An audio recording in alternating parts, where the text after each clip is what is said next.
There's a tunnel outside. I'm here now.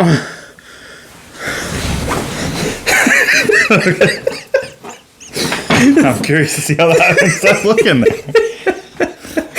Anyway. Do you have that idea for a while? I feel like you have. I feel like you've been waiting since last week to do that. I just thought about it as I came in here. So I pressed record. I was like, dink. I said, wonder how I'd look if I crawled underneath the table. So I crawled underneath the table. No, I went to the tunnel. Yeah. Tunnel systems. Because we're rich and we can make tunnels in our own house. Even though it's not my house. Or is it? Yeah, there was a You know the guy who created Velcro died? Really? Yeah. RIP. Man.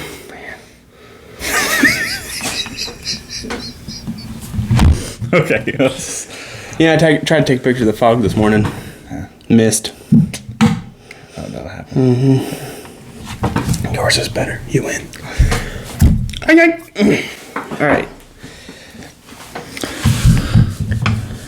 I don't even know where to start. I don't either. All right. Let's just welcome. Let's start the intro. Yeah. Okay. Ready? And start the intro. Two. Wait a minute. 1. That's 2. That's 2 right there. 1. Gentlemen, start your engines.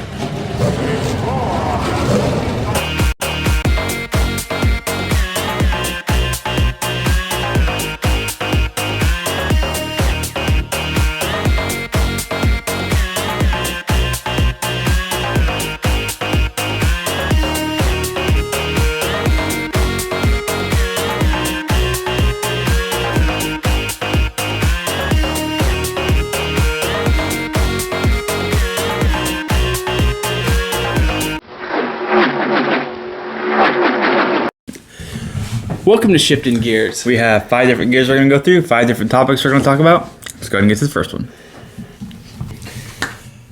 Shifting right into first gear, I want to talk about the Xfinity race. We don't talk about the lower series very much, but I think this one needs to be talked about because it was a really good race.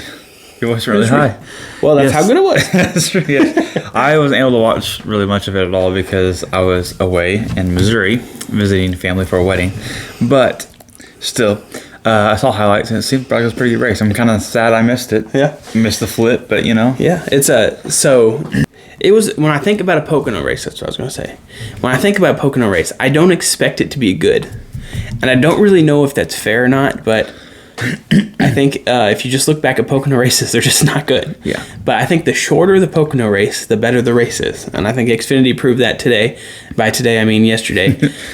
Because it was a good race. Yeah. It was all around just really good race. It had everything a NASCAR fan wanted, especially a casual NASCAR fan. It had the big wrecks, which, by the way, that's the 5th NASCAR flip this year. I thought it was a 6th. They are 2 and 3 wide behind him. Crossover. That's Austin Hill on the 21. Big crash. Up and over. Caution is out. Come off the corner. The car got light exactly like I was talking about. Man, it went over too. I was right.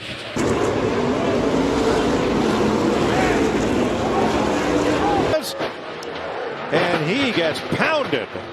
Dang it. Oh, Buscher's upside down. I think he hooked a drain. Clean air. Oh, big wreck. Huge contact.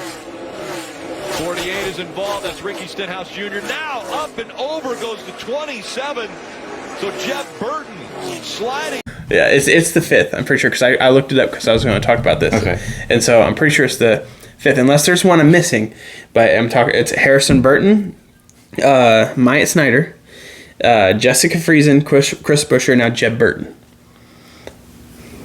Yeah, I think you're right then. I think so. Okay. We interrupt this program for an important news announcement.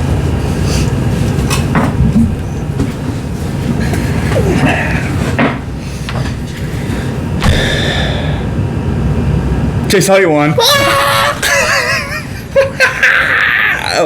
Make that 4 wins? That's 3 wins out of the last 5 races. Yeah. That's 4th one of the season. Yeah. That's awesome. So obviously, I've cut the video to talk about this. I was in the middle of editing this video when I find out that Chase Elliott is actually the real winner. Yeah. And Denny, Hamlin, and Kyle Busch got disqualified. Yeah. So good news for us. For Chase Elliott fans, that's good news. For Denny Delivers on Twitter, who I follow, that's embarrassing. That's funny. Also, after the snarky attitude he had after he won, I'm very happy he lost. It's funny. I still haven't watched the post-race video. I just seen the as I was going to show in the thumbnail. Watch post-race video. You understand what I'm talking about? I saw where he gets out and goes like this. That's the only thing I saw. He's like this weird. I don't even know. He's weird. But. Yeah, he's a dummy. Anyway, Hamlin's a moron. Anyway, people are going to say it's a Mickey Mouse win, and I guess your shirt kind of proves that. How you called that, man, without even calling it? I did. I predicted the future by wearing this shirt today. We always wear Chase Elliott shirts. The one time he wears a Mickey Mouse shirt, Chase Elliott backs into a win. Yeah. So we'll take it though. First, second, for all the past 5 races. And if you count the SRX race last night, first. That's first. So that'd be first, second, first. Yeah. He's on a pretty good hot streak. He is. I think he should keep the mustache. You know? I think so. Anyway, has magical powers.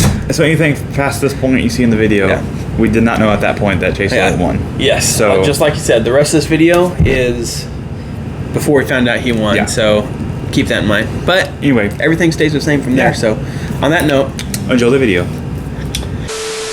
Anyway, that's the 5th NASCAR flip this season. Don't know why there's been so many flips this season.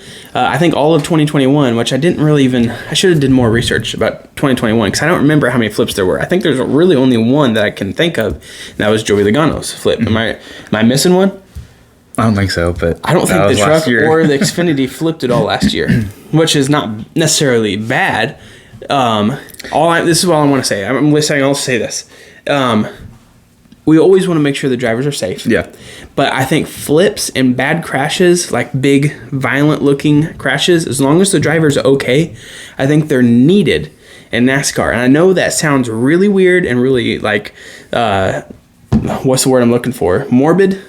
But it's true, because if you see a NASCAR race and stuff like that never happens, then you start to lose interest because you feel like they're no longer on the edge. Yeah. Feel like there's nothing at risk there.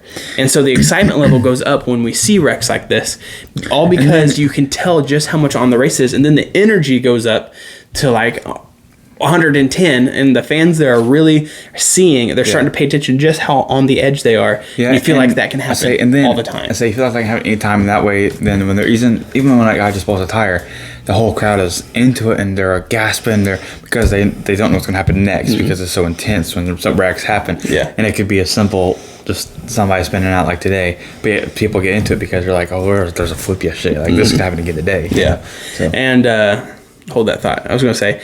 The finish, amazing too. Which he said you only got to see highlights. Yep. But I was really. It's Noah Gragson and Ty Gibbs, so I was expecting somebody to wreck somebody, and I at one point looked up and I said, Josh Berry's running third. He will win this race because I thought they were going to wreck each other, but they didn't. They did it clean, and I'm very happy that it was clean because they both needed clean races, I think, and so they did it good, and it was good. It was a last lap battle. It wasn't like it was just see if you can get there. They were side by side on the last lap. Had no idea who was going to win. Yeah. Shifting in the second gear, Kurt Busch out for the day's race. Yes, and so obviously we're just talking about how you never want to see drivers get hurt, and there was a driver that was injured this week. Hopefully it's not as bad as it is, but concussion, you never know. It could be really bad. It could be not very bad. So you have to take those pretty seriously, even if it is a small one. Yeah, well, for the same sense of, like, say it was Kurt Busch that wrecked like Ryan Blaney did today, then he could have another concussion on top of a concussion already having, and it could be really bad. Yeah. You just think about Dale Jr. and just talk to Dale Jr. about how bad that is, and he'll tell you just need to sit out and just wait. Hopefully Kurt Busch has a speedy recovery and he's back next week, and hopefully he'll be back in the car and have a good thing. It doesn't really have long-term effects. Yeah, and it's never good to see it, but also it's nice to see that they are so careful out there, not letting him race. Yeah. You know what I mean? So I think they've really upped the safety. To see that. I think they really upped the safety since Dale Jr. has come out and said how many concussions he actually had in racing. It makes all the reps you're talking about. It makes it all feel better. If somebody does get injured, they're going to take it seriously. They're going to make sure they're okay to race. Just makes you feel a little more better about that. So. Yeah, and that leads us right into shifting into third gear here. I always think it's funny when I phrase it like that. Shifting right into third gear here. Ty Gibbs' first Cup start. He took over for Kurt Busch since he wasn't out. So I was really curious to see how he would be. The way the race kind of played out today, I don't think really plays out in Ty Gibbs' wheelhouse. Yeah. Because especially when it's your first start, there wasn't a lot of restarts toward the end of the race. The beginning there was. But I think Ty Gibbs, he needed a lot more restarts toward the end of the race, because as the race goes on, you're going to get better and better and learn the car more and more.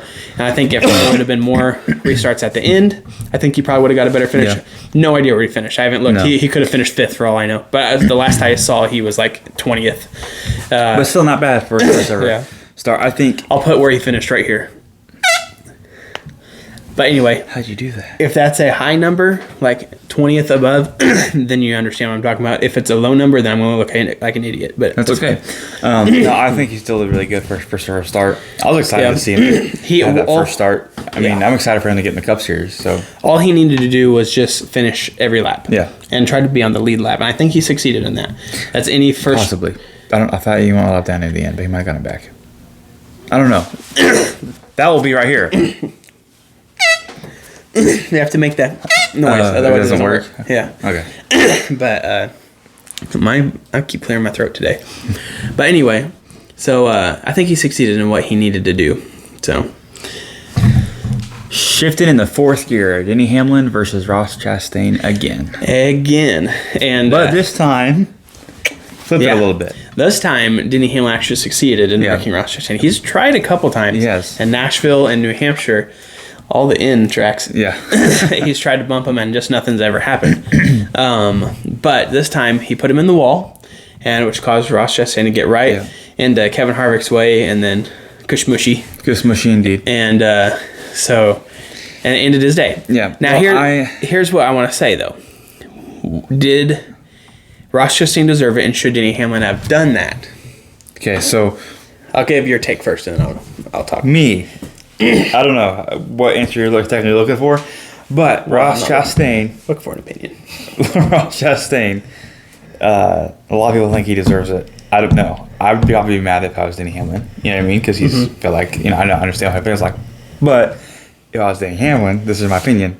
I wouldn't have done it this race. I mean, if I was really mad at Ross Chastain, wanted to put him on the wall. Why now? Mm-hmm. This race has nothing to do with importance to either of them. Yeah, they have already won.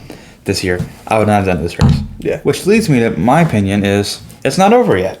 I think once the playoffs get here, you'll see Denny Hamlin be a lot worse to Ross Chastain than today. Here's my opinion. All right, my opinion is if I was Denny Hamlin, I would have raced him hard, like he did, because he did race me hard and push me out of the wall and blah blah blah and all that at Gateway and then at Atlanta, everything. But I don't know if I'd wreck him, and here's why. Denny Hamlin's own driver suffered a concussion from a crash in qualifying this weekend, the day before. Why would you you already see that it can happen at this track, at that high of speed. Why would you purposely put someone in a wall and a chance of them getting injured, and then in front of on a restart with 35 other cars behind them? They were battling for the lead. 35, 34 if you don't count the two of them.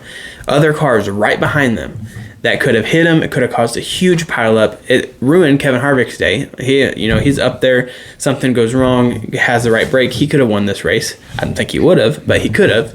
And stuff like that is why I don't think he should have done that. I don't think it was right for him to do it here.